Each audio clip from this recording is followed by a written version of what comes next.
other years. So there's a 2004, 2006. All right. It's, again, International Energy Conservation Code. And what happens is that the IRC building code refers to the IECC. It's a separate document that specifically deals with energy conservation. So it doesn't do all the rest of the stuff, but it's much more in detail about energy conservation. And it's similar to parts of the IRC, but it encourages energy conservation through efficiency in envelope design, mechanical systems, lighting systems, and new materials and techniques. Okay? So that's its purpose, is the energy conservation aspect. It's similar to the energy-related components of the IRC, though it's not always identical. And you will see cross-references.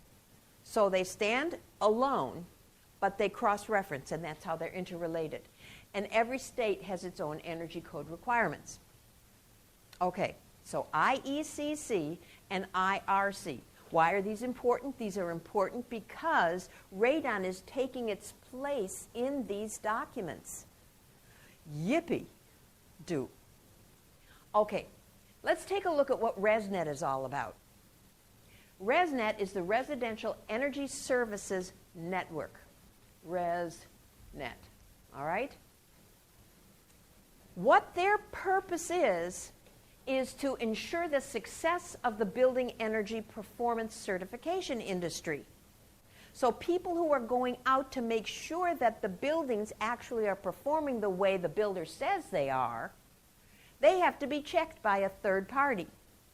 Those are your building performance certification industry members.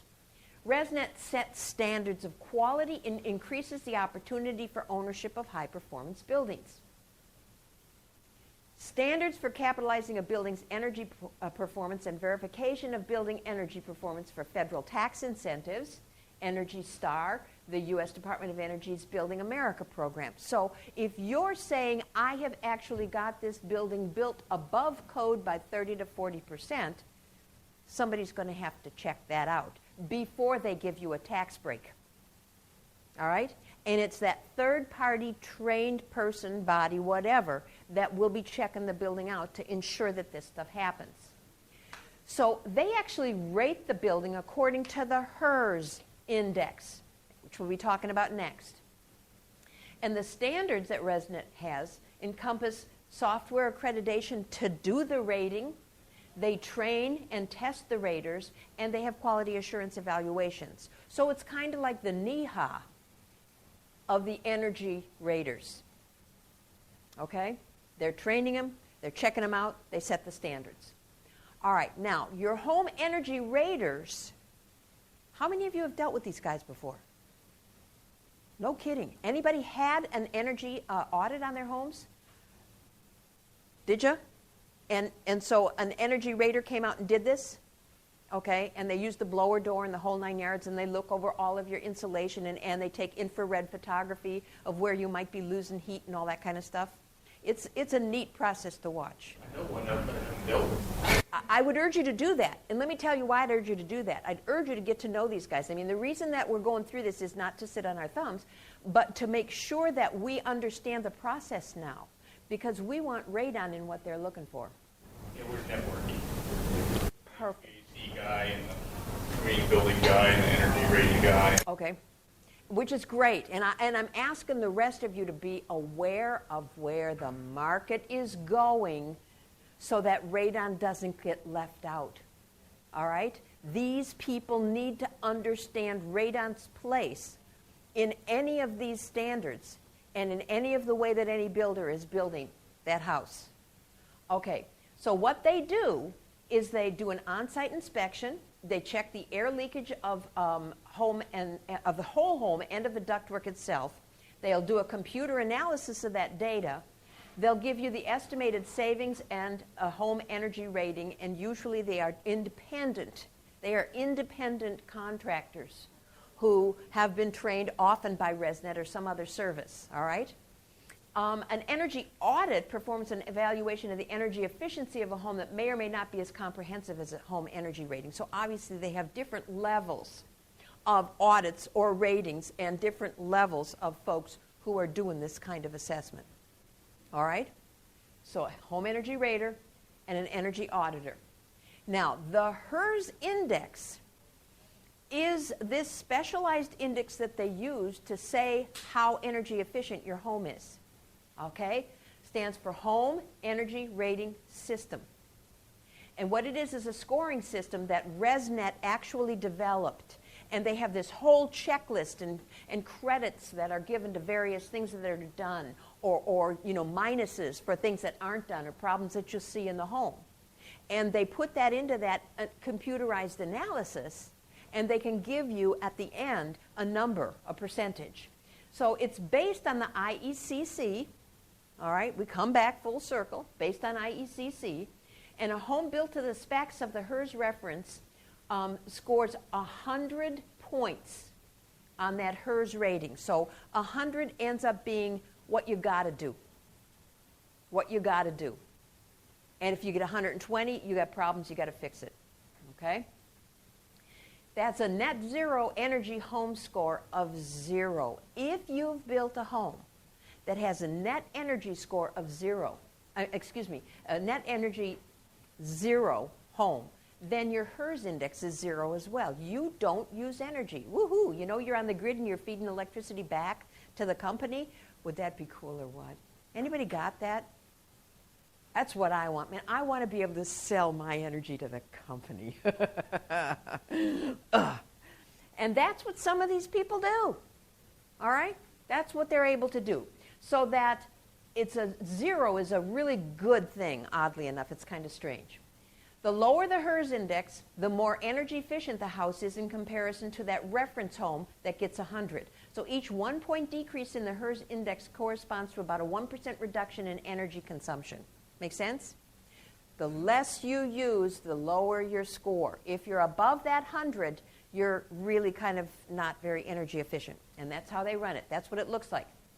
So this particular home that they were taking a look at had a HERS rating of 65, which means if this is the standard and this is bad and this is good, they're 35 points to the good on that particular rating. But it's a very, very complex study of how the home operates and how everything was installed. All right? Okay. So let's take a look at the 2011 Energy Star goals. This is what this program is looking to do. And I'm telling you, it's somewhat ambitious. They want to see 35% more, they want to see homes that are 35% more efficient than the 2006 IECC. So basically what we're doing, as you can well see over the years, we've been bumping up the efficiency. Bumping up the efficiency, bumping up the efficiency. They're not asking people to do anything outlandish at first. They're just raising the bar. Keep raising the bar, okay? One reason this is going to be important to you as radon people, if you're asking them to put in an additional fan, that fan and the energy that it removes from the house in terms of heat or cool is all going to go on this energy rating system. And you best be ready for those answers. What's it going to cost them in terms of energy penalty to put this system in? Because it's being asked already. Well, how much energy does your fan pull? Why should we activate passive systems if the energy penalty is going to be so huge that we don't want to deal with it? Hear what I'm saying? Get ready for this. It's going to be part of what is asked of you.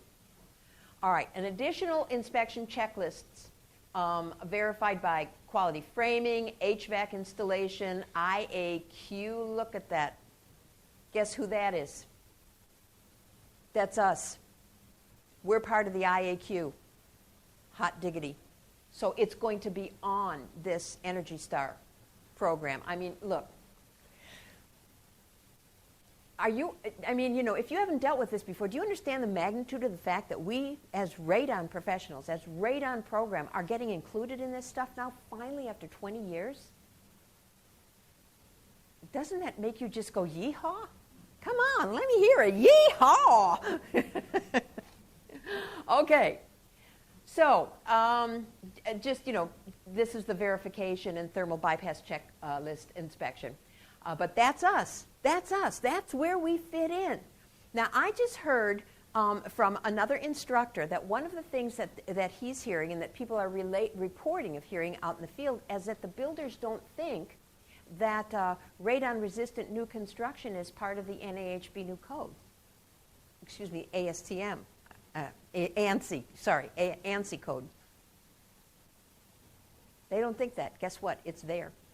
It's there. And that's our job to say, excuse me. You know? And that's why we've got this, is you go, excuse me, it's here. And if you can't see business opportunities coming out of this, come right on up here and I'll smack you upside of the head. And we'll see if it'll shake some sense into you, you know? This is business we're talking about. Huge business opportunities. All right. Question, what's in it for me? Why are you sitting through an alphabet soup of other kinds of programs? It's because this is so incredibly important. And the fact that radon is now in a program that's being tied to Energy Star gives you just this huge boost into the field, all right? So why would you want to hitch your radon services to an Energy Star Rising? Come on. Ever heard the term branding? It's already branded for you. You have already got the market set up. So let's take a look into the housing future. If you have courage enough